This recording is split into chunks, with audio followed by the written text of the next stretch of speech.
So today we're going to talk about overfloatings in Denmark, and we don't have as many as you probably do, but we do have some stories that we would like to tell you about. A float occurs when large amounts of water accumulates in one place.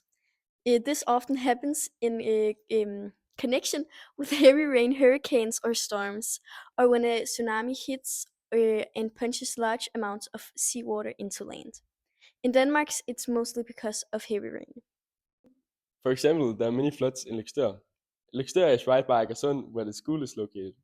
The wind blows mostly from the west, and it blows the water in Limfjorden to the narrowest point, which is right down here by the school. And therefore, the water can come through quickly, and the water accumulates. One of the newest floods in Løgstør was in 2015, where the water level raised to 1.7 meters above the normal level.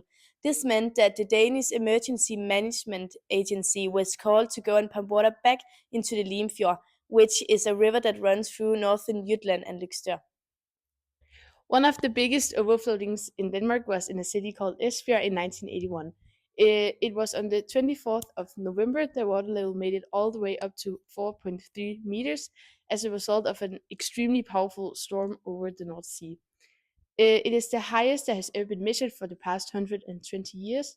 And Esbjerg port were totally overfloated, and there was damage in the double-digit millions. In Denmark, floods aren't as violent as in a lot of other places. People don't die from floods in Denmark like they do in some countries. There's often damages from floods, but usually nothing major. We are standing outside of Handheld Efter School, and this is the typical weather in Denmark. It rains a lot and the sky is grey, so it's not so good weather often in Denmark. Hear about the weather. In Denmark there is often big news about the weather, such as we hear about when it's the most rainful month in a week or in a month in a very long time.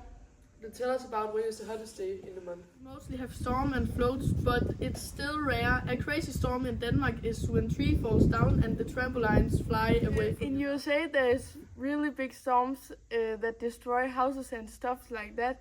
But in Denmark, the storms are not that big, so they can't destroy houses and buildings. Storms are a natural part of Danish climate, especially during the autumn and winter months, when Denmark is exposed to powerful low-pressure systems from the Atlantic Ocean. The country's geographical location makes it particularly vulnerable as it lies open to winds from the North Sea and the Baltic Sea.